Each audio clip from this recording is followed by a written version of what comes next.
Welcome back to another Explainer.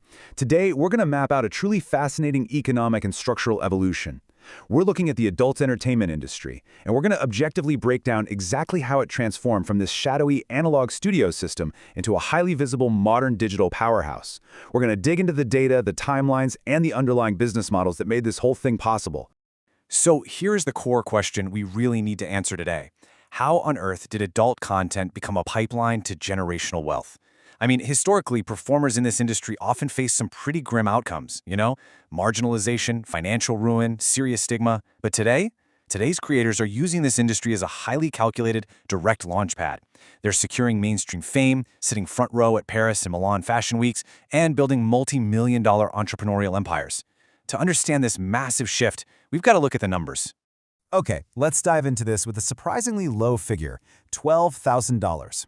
Back in 2014, a performer named Mia Khalifa, who very quickly became the #1 performer on the biggest adult site in the entire world, claimed that this $12,000 was her total earnings for her permanent, highly explicit studio content.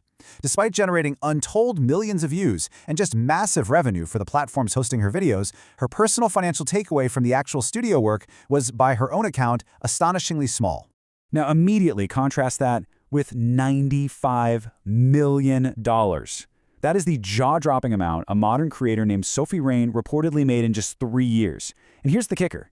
She generated a massive portion of this wealth by leveraging free traffic from a case of mistaken identity. After rumors spread that she was in a leaked explicit video wearing a Spider-Man suit, a video that wasn't even her, by the way, she simply capitalized on the attention. She dressed as Spider-Man on TikTok and directed that immense curiosity right over to her monetized platforms.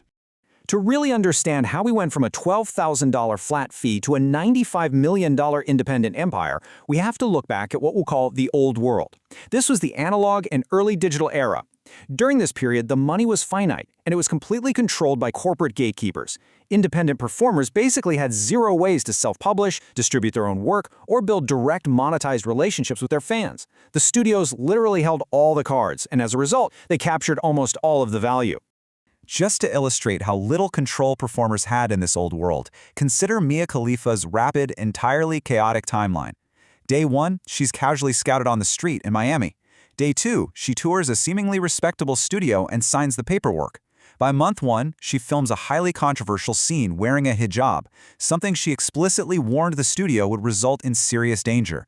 Weeks later, she is dealing with extreme threats, hacked accounts, and being disowned by her family, which led her to quit the industry entirely. The old system offered virtually no performer control, but it exacted an immense personal cost. And honestly, the aftermath of the old world was incredibly messy. It was a direct narrative clash between creator and gatekeeper. Mia claims she was paid terribly, forced out of normal employment due to the stigma, and eventually had to leave the industry altogether. The studio, Bang Bros, pushed back hard, claiming they paid her over $178,000 and that she had filmed prior content under a different name. Regardless of whose specific numbers are exact, this messy reality shows an analog system that chewed performers up, leaving them in bitter public disputes without any real platform to build independent wealth. Let's move to and see how this builds, because there is a distinct historical pivot point where the entire economic model changed. Corporate boardrooms began to realize something profound. Explicit content itself wasn't actually the most lucrative product. Attention was. The explicit content was merely the vehicle to capture eyeballs, but the real asset, the thing that could be monetized, repackaged, and scaled up, was raw, undivided human attention. The blueprint for this new understanding was really drafted by Kim Kardashian. In 2003, a private tape is filmed. It's publicly leaked in February 2007, causing an absolute media frenzy. But somewhere in an entertainment boardroom, executives actually sat down and ran the math.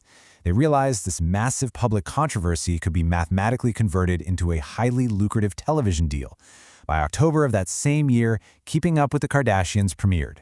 Today, she boasts a $1.7 billion net worth. Media executives effectively proved that infamy could be repackaged into mainstream long-term corporate success. But we have to be clear, this wasn't an easy or painless transition. As Kim herself noted, she was introduced to the world in a negative way and felt she had to work 10 times harder just to overcome it. This blueprint proved that a leaked tape could build a career rather than end it, sure, but it still required overcoming massive initial stigma, intense public humiliation, and the incredibly difficult task of explaining it to loved ones. It was a high-risk, high-reward strategy that basically changed the cultural calculus forever. Which brings us squarely into the new world, the attention economy. Modern creators looked at the Kardashian blueprint and they adapted it. Instead of waiting around for a studio or reality TV producer to hand them a contract, they used the internet to turn adult content into a fully algorithm-driven market. In this new world, generating clicks is your primary objective. Whatever actually generates the attention is almost secondary. You are marketing yourself as a brand, and attention is your primary currency. Now, what's really interesting about this slide is the stark contrast in modern payouts. You have Mia Khalifa's $12,000 for highly graphic permanent studio scenes. Compare that to someone like Bad Bobby, who legally capitalized on massive viral notoriety to make a reported $1 million in 6 hours on OnlyFans the very moment she turned 18. Or take Sophie Rain, making $1.4 million simply messaging a single user. The actual sexual acts, they're increasingly optional. What's truly being sold here is engineered scarcity, parasocial interaction, and absolutely brilliant marketing. And this brilliantly illustrates an escalating arms race for attention. To game the dopamine-driven algorithms of social media, performers are pulling off increasingly absurdist stunts. I mean, you have Belle Delphine selling $35 jars of her own bathwater, creators faking arrests with photoshopped mugshots, faking whole pregnancies just to drive social engagement and outrage, or Bonnie Blue making headlines by sleeping with over 1,000 men in 12 hours. It's a relentless competition for a share of the audience's attention, and it leaves absolutely nothing off the table. Now, the market logic behind this is frankly brilliant. Performers view public outrage as free marketing. They know that every person complaining online, every shocked reaction, it all feeds the algorithm and blows up their profile. Behind these outrageous stunts are highly sophisticated operations. We're talking staff, complex logistics, and marketing budgets that rival actual tech startups. They are purposefully capturing controversy and meticulously monetizing it. But right here, we need to shift our focus away from the highly visible performers. If we pull the camera back, we uncover the hidden reality: institutional capital. Because while our culture spends its time debating whether these women are empowered or exploited, the truly smart money has been quietly building the infrastructure. We need to look at the invisible corporate entities that actually fund, build, and own the digital highways these creators are driving on. Consider the massive institutions involved here. You had the Canadian conglomerate MindGeek, which owned hundreds of platforms, backed by nearly $500 million. You have major investments historically involving entities like JPMorgan Chase, and even institutional backing from places like Cornell University. The private equity ties in this industry closely mirror the stakes held in tech giants like Meta and Google, which means that ordinary people's retirements are, in very small and diffuse ways, invested in the exact same economy that is pushing these viral stunts. When you strip away the social taboo, you start to see a direct economic parallel. The OnlyFans model, where thousands of creators are fighting for attention, undercutting prices, all operating on a centralized platform, is practically identical to standard gig economy apps like Uber or DoorDash.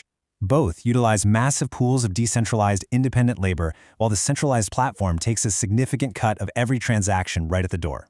It is fundamentally an incredibly efficient, platform-controlled labor model. So the crucial point is the darker economic twist of this attention economy: a massive disparity. For every single top creator achieving unbelievable generational wealth, there are roughly 10,000 unseen creators. These individuals are producing an endless library of content for a platform they do not own, often making less than minimum wage. The vast majority of creators are unknowingly subsidizing the platform's overall traffic, making the astronomical success of a few outliers and the platform itself possible. And who really benefits from all that subsidized traffic? $4.7 billion. That was the reported net worth of the former owner of OnlyFans at the time of his death. This sharply contrasts the immense, quiet, centralized wealth at the very top with the highly visible, decentralized self-exploitation of the laborers at the bottom of the pyramid. Make no mistake, the platform wins regardless of which creator happens to go viral today. This brings us to a really clear definition of what we're looking at here: the monetized intimacy economy. It has structurally evolved into a massive content extraction machine. The industry figured out a brilliant, if ruthless, truth around 2016. They don't need to directly exploit anyone anymore. If you just build the digital infrastructure, offer the illusion of empowerment through self-negotiated terms, and let the free market take over, individuals will gladly exploit themselves, and the tech infrastructure will simply sit back and take a cut at the door. Which leaves us with a final provocative thought. In a digital economy built entirely on self-exploitation, who really holds the power?